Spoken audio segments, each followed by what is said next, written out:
అమరావతిలో Hyderabad hitech city రాజధాని నగరాన్ని నిర్మించే బాధ్యత తనదని సీఎం చంద్రబాబు చెప్పారు.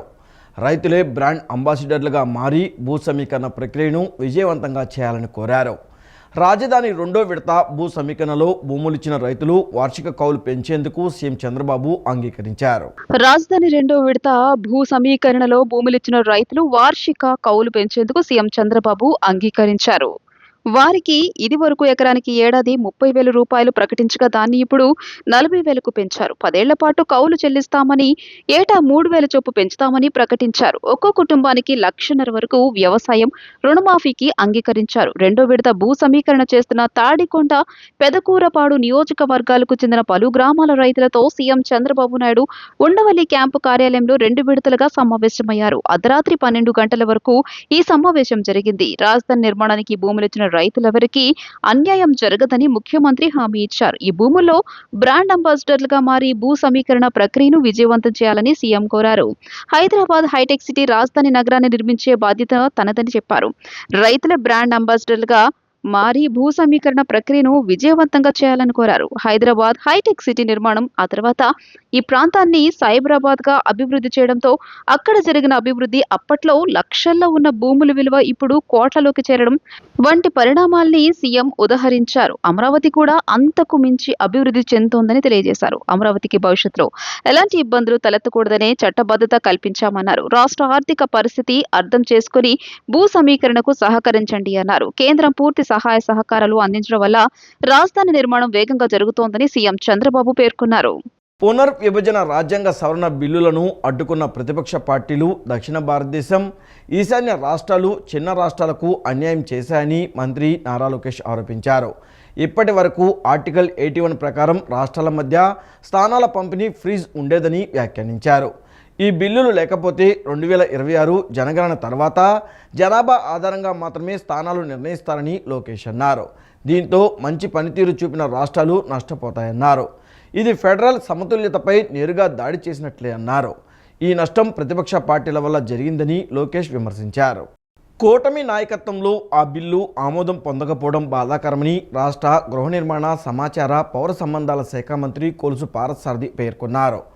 మహిళల రాజకీయ సాధికారతకు అడ్డంకులు కలగడం సమంజసం కాదని అన్నారు. మహిళా సాధికారతకు కూటమి ప్రభుత్వం కట్టుబడి ఉంటుందని, సీఎం చంద్రబాబు నాయకత్వంలో మహిళలు అభివృద్ధి, సాధికారతకు తమ ప్రభుత్వం నిరంతరం కృషి చేస్తుందని మంత్రి స్పష్టం చేశారు. తన జన్మదినం సందర్భంగా రాష్ట్ర గృహ నిర్మాణ, సమాచార, పౌర సంబంధాల శాఖ మంత్రి కొలుసు పార్థసారథి కుటుంబ సభ్యులతో విజయవాడ ఇంద్రకీలాద్రి శ్రీ కనకదుర్గమ్మ అమ్మవారిని దర్శించుకుని ప్రత్యేక పూజలు నిర్వహించారు. ఉదయం ఆలయం చేరుకున్న మంత్రి పార్థసారథికి ఆలయ అధికారులు, పాలక మండలి సభ్యులు ఆలయ మర్యాదలతో ఘన స్వాగతం పలికారు.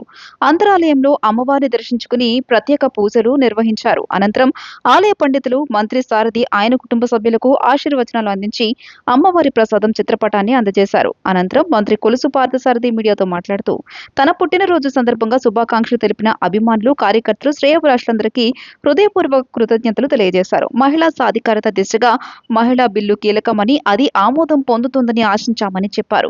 ఆ బిల్లు ఆమోదం పొందితే తన పుట్టినరోజు మరింత ఆనందంగా ఉండేదని అభిప్రాయపడ్డారు.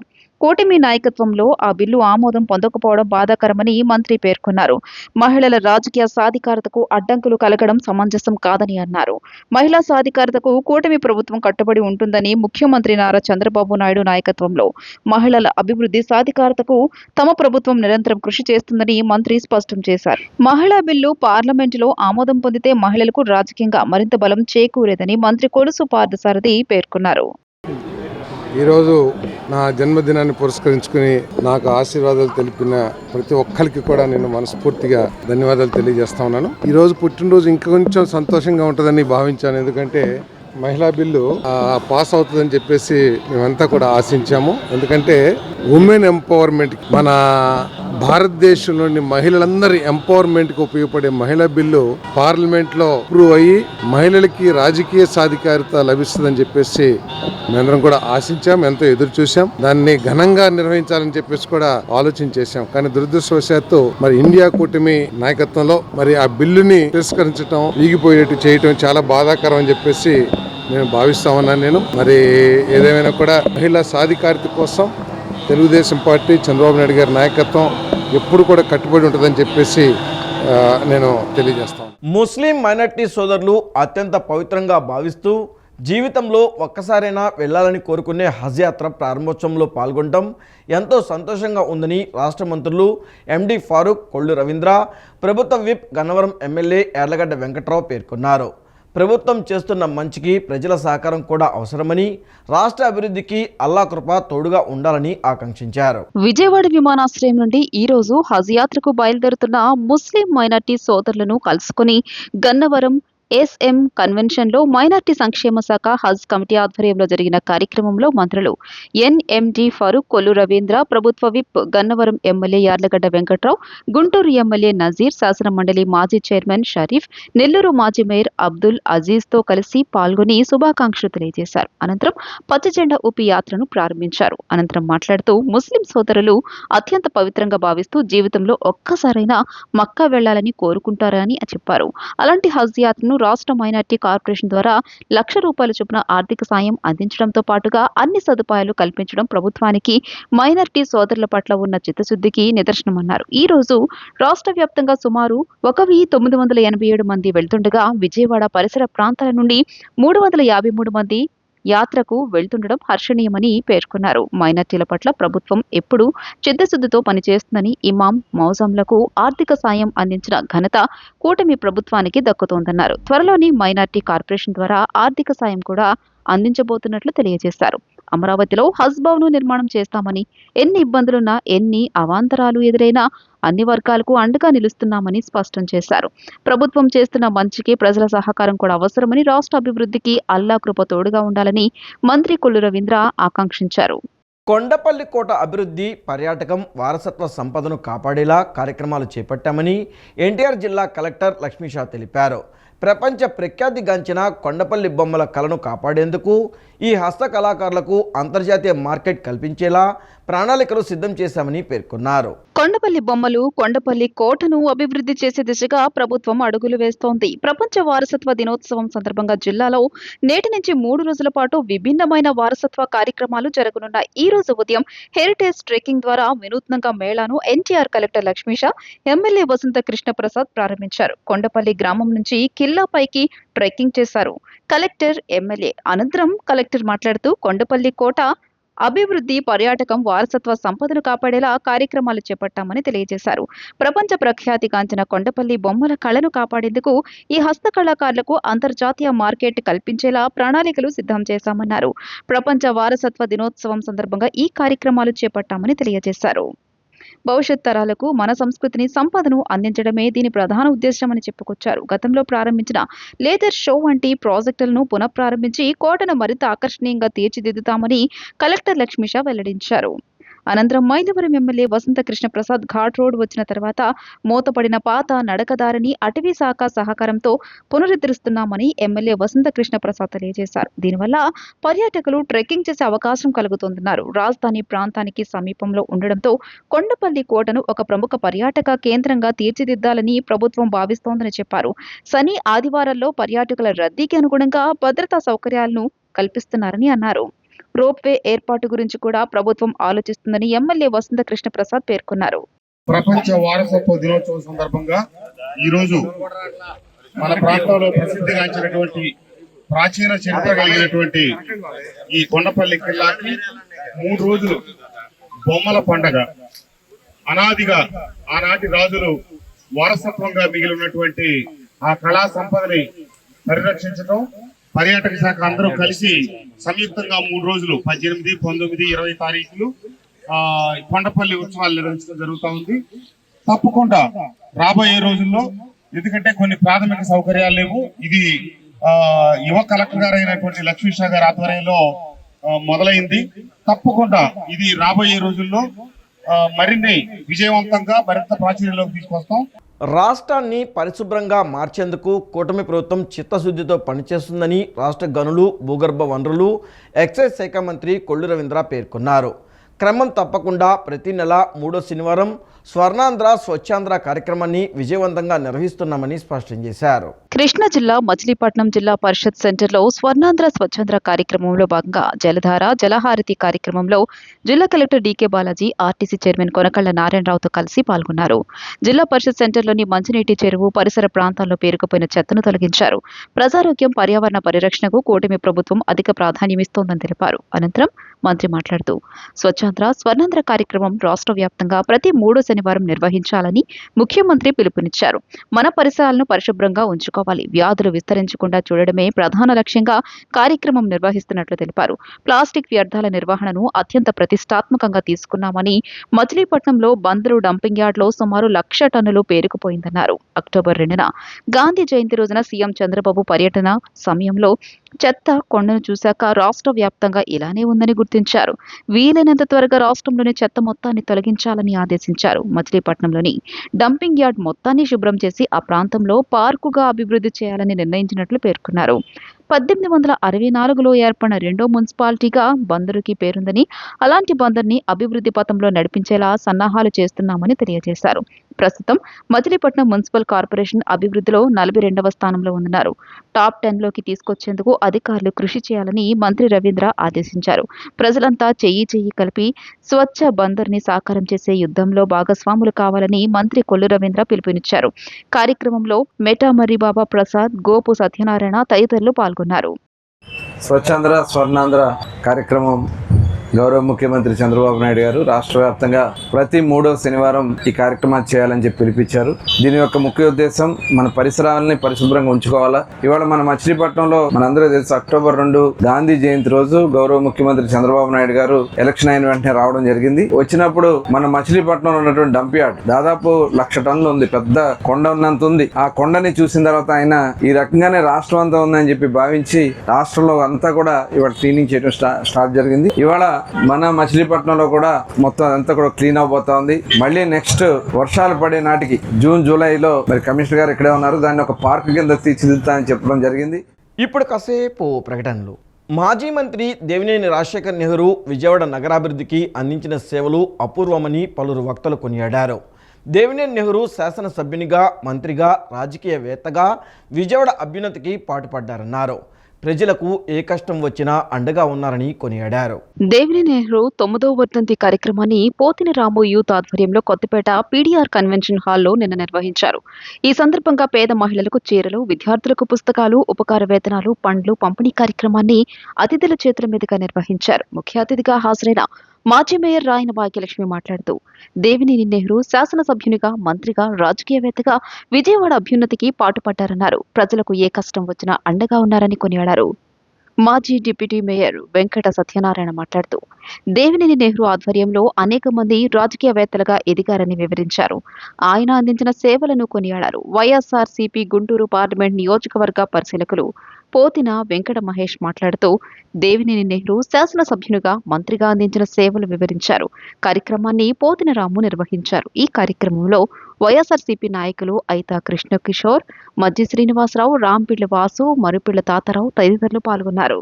ఈరోజు దేవినేని రాజశేఖర్ నెహ్రూ గారి 9వ వర్ధంతి సందర్భంగా మా పోతిన రాము గారు ప్రతి ఏటా కార్యక్రమాన్ని, జయంతి వేడుకలు కానీ అలాగే వర్ధంతి కార్యక్రమం కానీ నిర్వహించడం అన్నది జరుగుతుంది. రాజశేఖర్ గారు నెహ్రూ గారితో ఉన్న అన్నిత్యంతో ప్రతి ఏటా రాము గారు ఈ కార్యక్రమం అన్నది స్కాలర్షిప్లు ఇవ్వటం కానీ, చీరల పంపిణీ కానీ, అలాగే పళ్ళు పంపిణీ కానీ, లేకపోతే అన్నదాన కార్యక్రమం కానీ నిర్వహించటం చాలా మంచి కార్యక్రమం.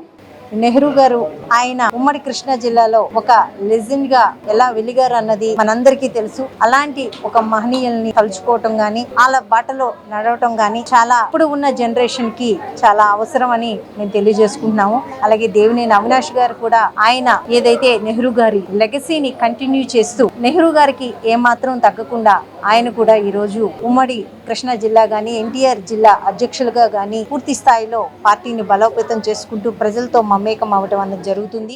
ఎన్ని కష్టాలు వచ్చినా కూడా ఆ మాట మీద నిలబడడానికి అనేక సందర్భాల్లో ఇబ్బంది పడినప్పటికీ కూడా మరి ముందడుగు వేసినటువంటి వ్యక్తి దేవినేని రాజశేఖర్ నెహ్రూ గారు అని కూడా ఈ సందర్భంగా తెలియజేస్తాం. మరి నెహ్రూ గారు చాలా మంది విద్యార్థి నాయకులను తయారు చేయడంతో పాటు ఎంతో మందిని స్థానిక ప్రజాప్రతినిధులుగా, అసెంబ్లీకి ఎమ్మెల్యేలుగా పంపించినటువంటి వ్యక్తి రాజశేఖర్ నెహ్రూ గారని కూడా సందర్భంగా తెలియజేస్తారు. ప్రతి వ్యక్తి నుంచి కూడా ఏదో ఒక స్ఫూర్తిగా తీసుకుంటాం. కానీ నెహ్రూ గారి యొక్క ధైర్యం, ఇచ్చిన మాట మీద నిలబడ్డం, యువ నాయకత్వాన్ని తయారు చేయడం లాంటి అనేక అంశాలని మరి ప్రతి ఒక్కరూ మేము కూడా పూర్తిగా తీసుకుంటామని కూడా ఈ సందర్భంగా తెలియజేస్తాం. న్యూఢిల్లీలోని ప్రధానమంత్రి సంగ్రహాలయంలో జరిగిన ప్రత్యేక కార్యక్రమంలో ప్రముఖ సామాజిక కార్యకర్త డాక్టర్ మహమ్మద్ కిఫాయత్ అరుదైన గౌరవాన్ని అందుకున్నారు. ఆయన సమాజానికి చేసిన విశిష్ట సేవలను గుర్తిస్తూ భారత ప్రభుత్వం ఆయనను భారత్ రత్న సమ్మాన్ పురస్కారంతో సత్కరించింది. పార్లమెంట్ సభ్యులు, న్యాయమూర్తులు, ఉన్నత పోలీస్ అధికారులు మరియు కేంద్ర ప్రభుత్వ అధికారుల సమక్షంలో ఈ అవార్డును ఆయనకు అందజేశారు. గతంలోని డాక్టర్ కిఫాయత్ సేవలను గుర్తింపుగా ప్రభుత్వం 2025లో పద్మభూషణ్ అవార్డును ప్రకటించింది. తాజా పురస్కారంతో పాటు భారత ప్రభుత్వం ఆయనకు దేశవ్యాప్తంగా ప్రయాణించేందుకు వీలుగా ట్రైన్ ఫ్యామిలీ పాస్ను కూడా బహుకరించడం విశేషం. ఆయన చేసిన నిరంతర సామాజిక కృషికి ఈ గౌరవం దక్కిందని పలువురు కొనియాడారు. ఆంధ్రప్రదేశ్ ఇంటర్మీడియట్ 2026 ఫలితాలలో విజయవాడలోని ప్రతిభా విద్యా సంస్థలు విద్యార్థులు అద్భుతమైన ప్రతిభ కనబర్చి రాష్ట్ర స్థాయి ర్యాంకులతో ఘన విజయం సాధించారు. మొదటి సంవత్సరం హెచ్ఈసి విభాగంలో దాసరి వైభవ్ 500 మార్కులకు గాను 490 మార్కులతో అగ్రస్థానంలో నిలవగా స్టేట్ 4వ ర్యాంక్ సాధించడం సంతోషంగా ఉందని చైర్మన్ జంపాన సుధాకర్ తెలిపారు. ఈ ఘన విజయం వెనుక విద్యార్థుల కఠోర శ్రమతో పాటు అధ్యాపక బృందం అందించిన ప్రణాళికాబద్ధమైన శిక్షణ, తల్లిదండ్రుల సహకారం మరోలేనివని కొనియాడారు. ఆంధ్రప్రదేశ్ ఇంటర్మీడియట్ 2026 ఫలితాల్లో విజయవాడలోని ప్రతిభా విద్యా సంస్థల విద్యార్థులు అద్భుతమైన ప్రతిభ కనబరిచి రాష్ట్ర స్థాయి ర్యాంకులతో ఘన విజయం సాధించారు. ఈ అసాధారణ విజయాన్ని పురస్కరించుకుని అశోక్ నగర్, కానూరు క్యాంపస్లో ఏర్పాటు చేసిన విద్యోత్సవ సభలో విద్యార్థులను, వారి తల్లిదండ్రులను ఘనంగా సన్మానించారు. ఈ సందర్భంగా సంస్థ చైర్మన్ జంపాన సుధాకర్ మాట్లాడుతూ రాష్ట్ర స్థాయిలో అత్యుత్తమ మార్కులు సాధించిన తమ విద్యార్థుల పట్ల హర్షం వ్యక్తం చేశారు. మొదటి సంవత్సరం హెచ్ఈసి విభాగంలో దాసరి వైభవ్ 490 మార్కులతో అగ్రస్థానంలో నిలువగా స్టేట్ 4వ ర్యాంక్ సాధించడం సంతోషంగా ఉందన్నారు. A Pavan Harisai 485, K Nagasri Vaishnavi 483, T Harika 482, VCS Achyut Reddy 480 అత్యుత్తమ మార్కులు సాధించారని తెలిపారు. అలాగే ఎంపీసీ విభాగంలో ఎం హాసిని శ్రీరూప 463 మార్కులతో సత్తా చాటగా జిఎస్ఎస్ లక్ష్మీ ప్రసన్న 462, ఆర్ సత్య 456 కూడా అద్భుత ఫలితాలు సాధించినట్లు వివరించారు. ద్వితీయ సంవత్సరం ఫలితాల్లో కూడా ప్రతిభా విద్యార్థులు తమ ఆధిపత్యాన్ని చాటారు.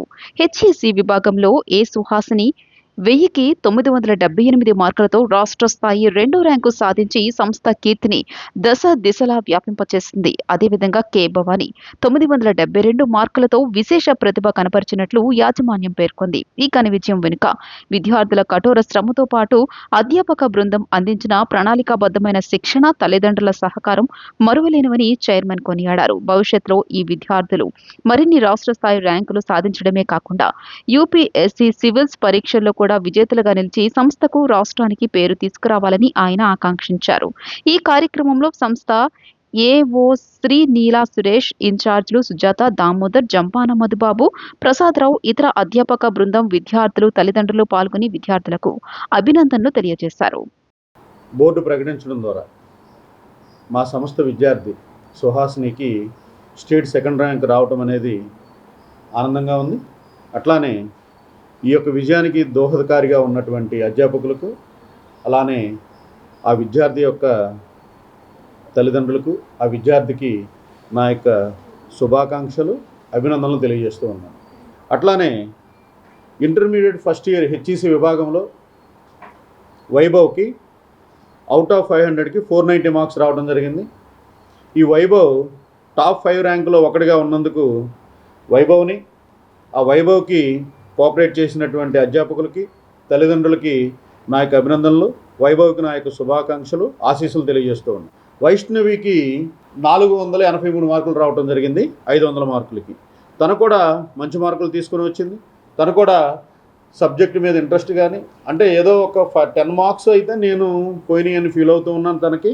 కానీ నెక్స్ట్ టైము తన యొక్క కాన్సెప్ట్ని కవర్ చేసుకొని స్టేట్ ఫస్ట్ ర్యాంకుల్లో, ఏదైనా నెక్స్ట్ ఇయర్ హెచ్ఈసి వచ్చేటప్పటికి స్టేట్ 1st, 2nd, 3rd ర్యాంకుల్లో ప్రతిభా విద్యార్థులే ఉంటారని చెప్పడంలో ఎటువంటి అతిశయోక్తి లేదు. ఇది రాష్ట్రంలో ఎంబీబీఎస్ సీట్లు చాలా తక్కువగా ఉన్నాయని, సీట్లు పెంచాలని AP NEET aspirants and medicos parents association ప్రతినిధులు ప్రభుత్వాన్ని కోరారు. రాష్ట్రానికి తక్కువ సీట్లు ఉండడం వాళ్ల భవిష్యత్తులో పెను సవాళ్లు వస్తాయని, వైద్య రంగం కొనారిల్లిపోయే పరిస్థితి ఉందని తెలిపారు. ప్రభుత్వ వైద్య కళాశాలల్లో విపరీతమైన వసతులలేమి ఉందని, మౌలిక సదుపాయాలు మెరుగుపరచాలని కోరారు. ప్రైవేట్ వైద్య కళాశాలల్లో ఏ కేటగిరీ సీట్ల ఫీజులను ప్రభుత్వం నియంత్రించాలన్నారు. AP NEET aspirants and medicos parents association ప్రతినిధులు విజయవాడ గాంధీనగర్లోని ప్రెస్ క్లబ్లో విలేకరుల సమావేశం నిర్వహించారు. సమావేశంలో సంఘం ప్రతినిధులు మాట్లాడుతూ రాష్ట్రంలో వైద్య విద్యలో ప్రవేశం కోరే విద్యార్థులు ఇప్పటికే వైద్య విద్యను అభ్యసిస్తున్న తల్లిదండ్రులతో కలిసి AP NEET aspirants and medicos parents అసోసియేషన్ను ఏర్పాటు చేశామని, నిన్ననే సంఘం రిజిస్ట్రేషన్ జరిగిందని చెప్పారు. ఎన్టీఆర్ హెల్త్ యూనివర్సిటీ వీసీ రిజిస్ట్రార్ను మర్యాదపూర్వకంగా కలిసి మాట్లాడడం జరిగిందన్నారు. రాష్ట్రంలో ఎంబీబీఎస్ సీట్లు చాలా తక్కువగా ఉన్నాయని, సీట్లు పెంచాలని కోరారు. మనకన్నా తక్కువ జనాభా ఉన్న తెలంగాణలో 65 వైద్య కళాశాలలు ఉంటే ఏపీలో 37 కళాశాలలు మాత్రమే ఉన్నాయన్నారు.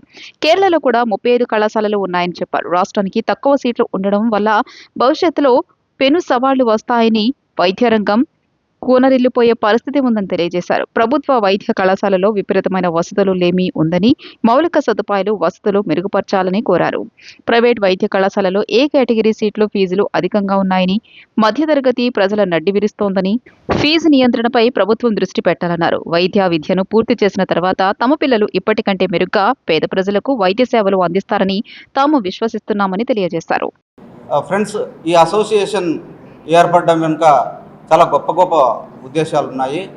ఇప్పుడు ఈ స్టేజ్ మీద ప్రెస్ మీట్లో ఉన్న వాళ్ళంతా వైద్య విద్య అభ్యసిస్తున్న విద్యార్థుల తల్లిదండ్రులు. ఈ తల్లిదండ్రులతో కలిపి ఏర్పాటు చేసిన అసోసియేషన్ ఇది. ఈ అసోసియేషన్ ఏర్పాటు వెనుక ముఖ్య ఉద్దేశం 5 ప్రధాన ఉద్దేశాలను ఈ అసోసియేషన్ ప్రకటిస్తోంది. ఒకటి, ఆంధ్రప్రదేశ్ రాష్ట్రంలో ఎంబీబీఎస్లో సీట్లు చాలా చాలా చాలా తక్కువగా ఉన్నాయి.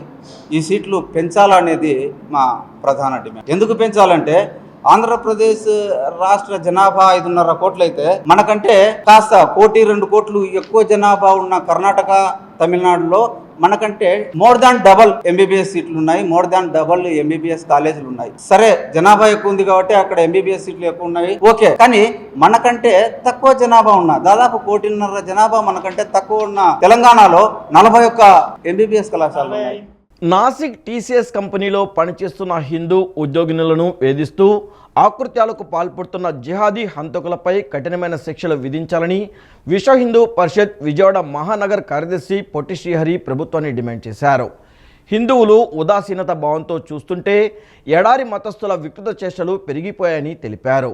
భవిష్యత్తులో వారి వికృత చేష్టలు మత ఛాందస మూఢత్వం, స్త్రీ స్వేచ్ఛను హరిస్తూ భారతీయ సంస్కృతి సాంప్రదాయాలు మంటగొలిపే పరిస్థితి వస్తే ఏ మతం వారినైనా భారతదేశం అవతల తరిమికొట్టే పరిస్థితి వస్తుందన్నారు.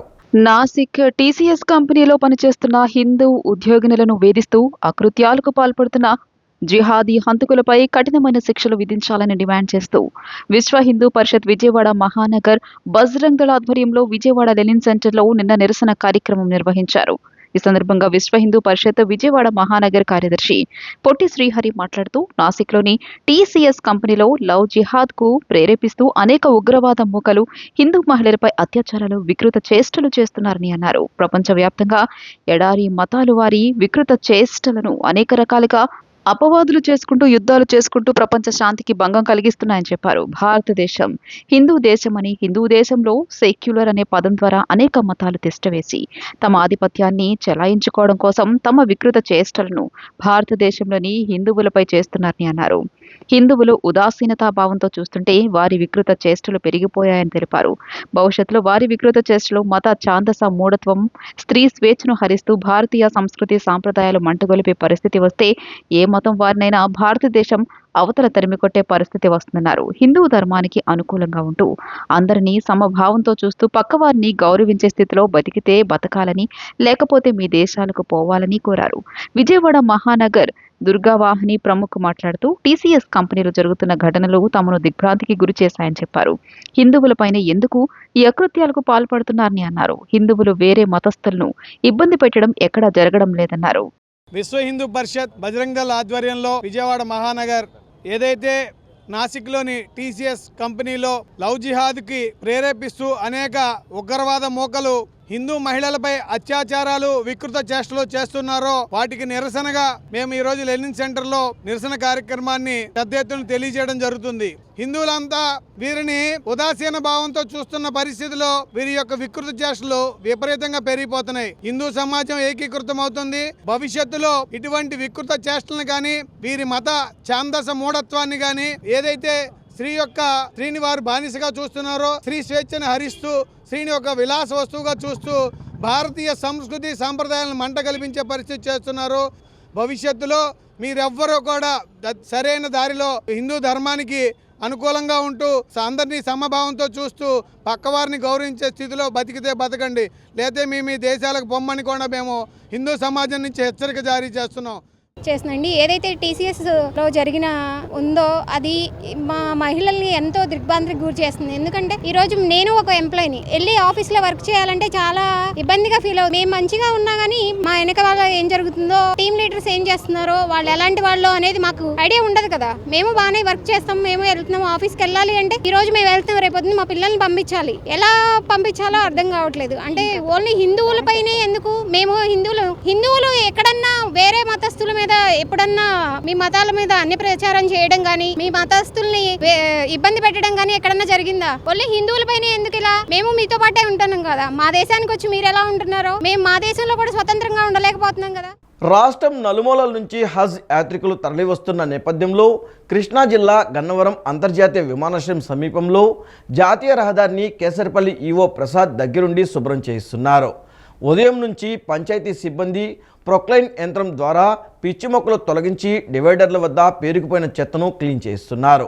అనంతరం కేసరపల్లి ఈవో మాట్లాడుతూ గత 2 రోజులు కేసరపల్లి పంచాయతీ పరిధిలో జాతీయ రహదారి వెంబడి పిచ్చి మొక్కలను తొలగిస్తూ చెత్తాచెదారం లేకుండా పరిశుభ్రత కార్యక్రమాలు నిర్వహిస్తున్నామని తెలియజేశారు. ఈ వార్తలు ఇంతటితో సమాప్తం. నమస్కారం.